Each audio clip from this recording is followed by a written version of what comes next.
All right, we got the LiTime 100 amp hour, low temperature protection, basically TM, they call it a trolling motor battery, but you can use for energy storage, RVs, you know, whatever the case may be that you want to use a lithium battery for to store power. So we're going to go ahead and get this thing opened up and get it pulled out, show you everything that it comes with, get this thing charging so we can start running some tests. Go ahead and get this thing opened up. And of course, the packaging looks very familiar. I mean, look at this packaging here. I mean, can y'all see that? What company does that look like?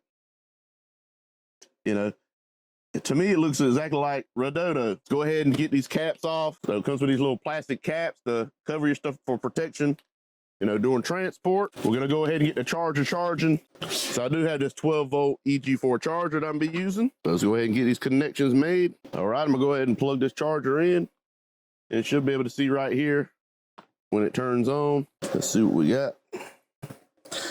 And it's green. And the fan's kicked on the charger. And it's flashing red. So it is charging. So of course, this battery is going to have the charging protection. So basically what you're going to want to know is your charge temperature is going to be between 32 degrees Fahrenheit and 122 degrees Fahrenheit. So your low is 32. So it's going to have to be above that to charge. And discharge, of course, is going to be below that. That's going to be -4 degrees Fahrenheit to 140. So the temperature is going to be higher and lower to discharge, because it's safer to discharge these below freezing than it is to charge it. Because when you charge it when it's below freezing, you have a chance of damaging it, or you know, you're going to lower your battery life expectancy. Your recommended charging current for these is 20 amps. If you want to have the longest life possible, that's what they recommend charging it at. But of course, you can charge it at 100. This has 100 amp BMS, so you can, the max continuous charge is 100 amps, and the max continuous discharge is going to be 100 amps as well. But then you're going to have your surge amps for your discharge. You have 300 amps or 500 amps. 300 amp discharge for 5 seconds and 500 amps for 1 second. So it has a pretty good surge capacity. And this is a LiPower 4 battery. It's come with the prismatic cells. Going to have 1280 watt hours and 100 amp hours. And of course, once we get done charging this thing up, we're going to do the discharge test so we can verify all that. This thing comes with a 5-year warranty and it's rated for 4,000 cycles at 100% depth of discharge. Basically, you can take it from 100% all the way down to 0, 4,000 times, you know, and it's guaranteed under warranty.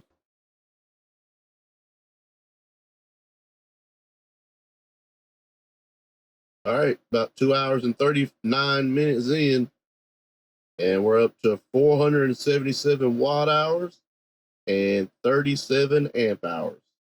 All right, the test stock got 99.3 amp hours and 1,256 watt hours.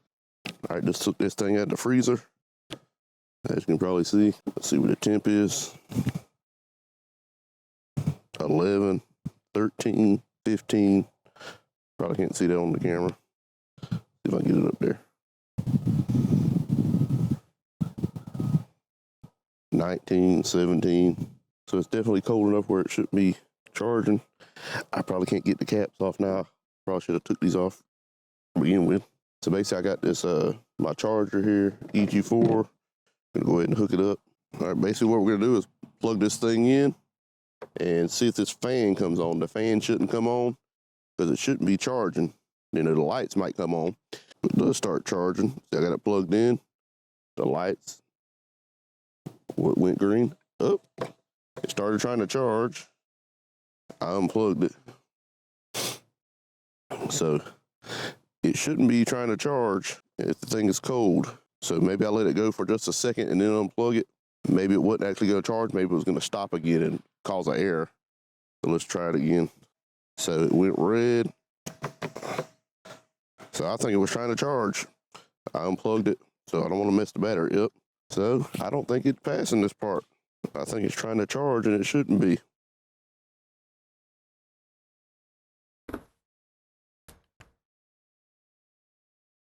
$23. All right, it looks like it's working this time, not charging. All right, as you saw the test, in the capacity test, this thing should be 100 amp hours. It was just below that. I mean, I think batteries that say you're 100 amp hours, when I do the test, I like it to be like 101, 102. to me, that means they're consistently going to be above that 100 amp hours. If you're claiming that you're going to be 100 amp hours, to me, you should be that. Yeah, I could do a retest on it, but you shouldn't be doing a retest on a battery when the discharge is that slow. You should definitely be getting 100 amp hours out of it. I can see if you're doing it, the discharge in like an hour or 2 hours, and you're not getting it. I mean, you know, that'd be one thing, but this is something totally different. As slow as I was taking out of it, I wasn't even at the 0.2 C rate. I was a little less than that because the tester I have won't do 0.2 C of 100 amp hours. Basically, the 0.2 C rate is whatever your battery is rated for divided by 5, and that's how much you're going to be discharging in an hour. And I was just below that, so I wasn't even at that rate.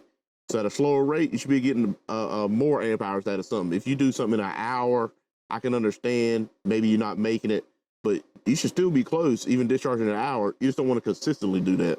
And the most important thing with this battery is the cold temp test. As you saw the first time with the EG4 charger, it didn't seem like the BMS and the battery stopped it from charging. Maybe that charger has I looked at the manual, it doesn't give you a lot of information. Maybe that charger has like a 0 volt charging feature where it's waking the BMS up in this and then trying to charge. And maybe it was just trying to do it. It wasn't actually going to charge, but I didn't want to mess it up, so I unplugged it right away. So I'm not 100% sure it was charged or not, but then I went and got a solar charge controller, redid the test, put the thing back in the freezer, brought it back out, made sure it was cold enough, hooked it up, and it didn't charge. You know, it was showing low voltage on the charge controller. You can see on the screen right there, and it was good to go, didn't charge. So it did pass. A little funny on that first one. So I'm not 100% sure if it was the EG4 charger, just pretending like it was charging, but it wasn't. And the battery was still stopping it. Like I said, not absolutely sure. But this LiTime battery is very similar to like the Redodos and the other ones I've tested. You know, there's a few things that I didn't like about it. Like I said, it didn't meet the 100 amp hours and stuff like that. But, you know, if you're interested in this battery, I'll link it up below. And like I've been saying, lithium batteries are getting cheaper and cheaper and cheaper. And there's a lot of different options, a lot of good companies out there. So, you know, I'll let you make that choice. But to me, I would want this thing to meet all the specs the first time I do the test. I shouldn't have to be retesting the thing to try to get 100 amp hours out of it.